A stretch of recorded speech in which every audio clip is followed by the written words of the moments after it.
আসসালামু আলাইকুম ওয়া রাহমাতুল্লাহ। সাংবাদিক বন্ধুগণ,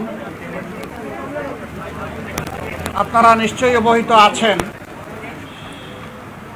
যে গত কয়েকদিন ধরে বাংলাদেশে কিছুটা অস্বাভাবিক অবস্থা বিরাজ করছিল। তারই ধারাবাহিকতায় গত পরশুদিন অর্থাৎ বৃহস্পতিবারে উপদেষ্টা পরিষদের একটা বৈঠক হয়। সেই বৈঠক থেকে প্রধান উপদেষ্টা তিনি একটা মেসেজ জাতিকে দিতে চেয়েছিলেন, তিনি সেটা দেননি। কিন্তু এই কথাটা খুব দ্রুত সমাজের সব দিকে ছড়িয়ে পড়ে, যার কারণে সমাজে একটা অনিশ্চয়তা, আশঙ্কা, আতঙ্ক দেখা দেয়। আমরা সেই দিনই বিষয়গুলোকে হিসাবে নিয়েছি, নোটিশে নিয়েছি।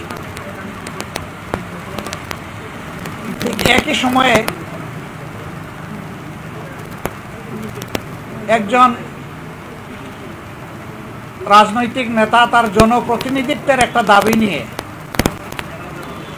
তিনি একটা অবস্থান নিয়েছিলেন। আবার আরেকটা গুরুত্বপূর্ণ জায়গায় আরেকটা দাবিতে আরেক দল অবস্থান নিয়েছিলেন।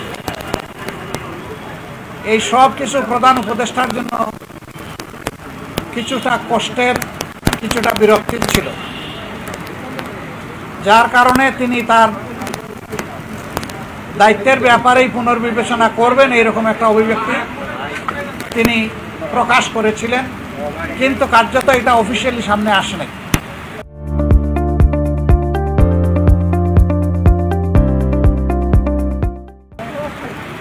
এ বিষয়ে আপনারাও আমাদের মতোই বিচলিত ছিলেন, আমরা এটা বিশ্বাস করি। কারণ দেশ আমাদের সবার, দেশ ভালো থাকলে আমরা সবাই ভালো থাকব। 24 জুলাই বিপ্লবের মধ্য দিয়ে দেশে একটা পরিবর্তন এসেছে, কিন্তু এই পরিবর্তনে এখন যারা নেতৃত্ব দিচ্ছেন সরকারে,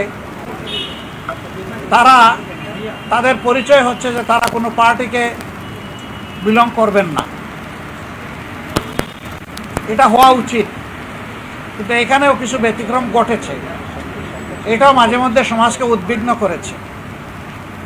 আবার স্বাভাবিকভাবেই এই পরিবর্তন বা বিপ্লবের অবশ্যম্ভাবী দাবি ছিল যে অর্থবহ কিছু সংস্কার করা লাগবে এবং যারা অপরাধী তাদের বিচার হতে হবে।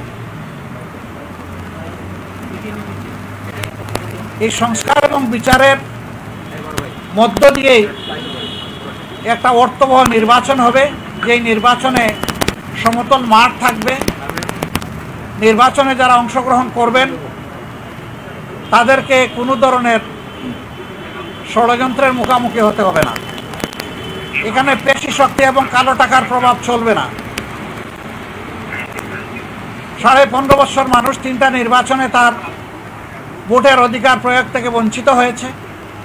এবার তারা নিঃসংকোচে নিজের এই অধিকারটা প্রয়োগ করতে চায় এবং এই সুযোগ পাবে, নিশ্চিত হবে। এটি হচ্ছে জনগণের দাবি। প্রধান উপদেষ্টা ইতিমধ্যে কয়েকবার তিনি বলেছেন নির্বাচন তিনি দিতে চান এই বছরের ডিসেম্বর থেকে শুরু করে আগামী বছরের জুনের মধ্যবর্তী কোনো এক সময়। কিন্তু তিনি সুনির্দিষ্ট কোনো রোডম্যাপ দেননি, কোনো মাস, সপ্তাহ তিনি ঘোষণা করেননি। এটাকে কেন্দ্র করে বিভিন্ন ধরনের দাবি এই নির্বাচনের রোডম্যাপের ব্যাপারে আছে। আমাদেরও কিছু রিকমেন্ডেশন ছিল, আমরা তার প্রতি সম্মান রেখেই বলেছিলাম যে দায়িত্ব আমরা সবাই মিলে তাকে দিয়েছি, তিনি চেয়ে নেননি এবং তিনি দলের পক্ষ থেকেও নির্বাচিত কোনো দায়িত্বশীল নেতা নন, বরঞ্চ তিনি জনগণের ঐক্যমতের ভিত্তিতে এই জায়গাটায় একটা গুরুবার তিনি গ্রহণ করেছেন। তাকে আমরা তার সম্মান বজায় রেখে দেশের স্বার্থটা তিনি দেখবেন, সেটা আমরা সবসময় বলে আসছি।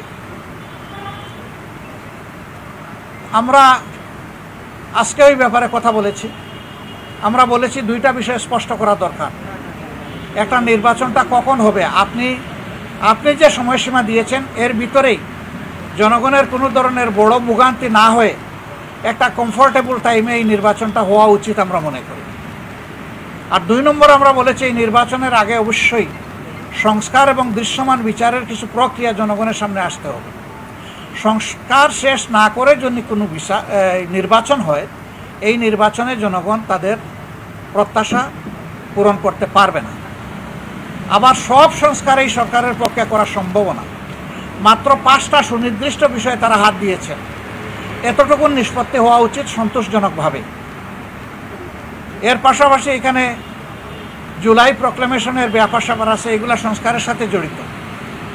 তো অনেক দলের দাবি দেওয়ার মধ্যেও কিছু ভিন্নতা আছে, এটা থাকবে। দল যেহেতু আলাদা, মতেরও ভিন্নতা থাকবে, এটাই স্বাভাবিক। গণতন্ত্রের সৌন্দর্য হচ্ছে আমার মতটি আমি প্রকাশ করব, আরেকজনের মতের প্রতি আমি শ্রদ্ধা দেখাবো। আমি কারো মতকেই তুচ্ছ জ্ঞান করব না, উপহাস করব না এবং কাউকে অপমানিত করব না। কিন্তু আনফর্চুনেটলি এই সীমা আমরা অনেকেই রক্ষা করে চলতে পারি না, আমাদের পারা উচিত। গণতন্ত্রের স্লোগান হচ্ছে let us agree to disagree. আসো আমরা এক হই যে আমাদের ভিন্ন মত প্রকাশ করার অবকাশ আছে, সুযোগ আছে। এই থিওরির উপর আমাদের সকলকে আসতে হবে।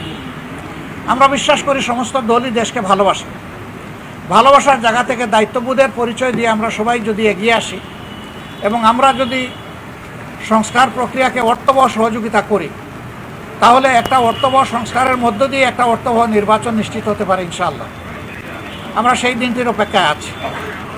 সমাজে যে অস্থিরতা দেখা দিয়েছিল এই বিষয়টাকে কেন্দ্র করে, প্লাস বিভিন্ন ব্লকেটকে কেন্দ্র করে আপাত দৃষ্টিতে তা কিছুটা কেটেছে। আমরা এর স্থায়ী নিষ্পত্তি চাই এবং আমরা মনে করি যে 2টা রোডম্যাপ ঘোষণা করলেই তার অনেকটাই সমাধান হয়ে যাবে। একটা হচ্ছে সংস্কারের রোডম্যাপ, আর একটা হচ্ছে নির্বাচনের রোডম্যাপ। এই 2টাই অতীব গুরুত্বপূর্ণ বলে আমরা মনে করি। আপনারা আজকে এখানে এসেছেন, আপনারা ইতিমধ্যে বিএনপির বন্ধুরা এসেছেন, তাদের কথা আপনারা শুনেছেন, আমাদের কথা আপনারা ধৈর্য ধরে শুনলেন। এই জন্যে আমরা আমাদের পক্ষ থেকে আপনাদের প্রতি কৃতজ্ঞতা জানাই এবং ধন্যবাদ জ্ঞাপন করি।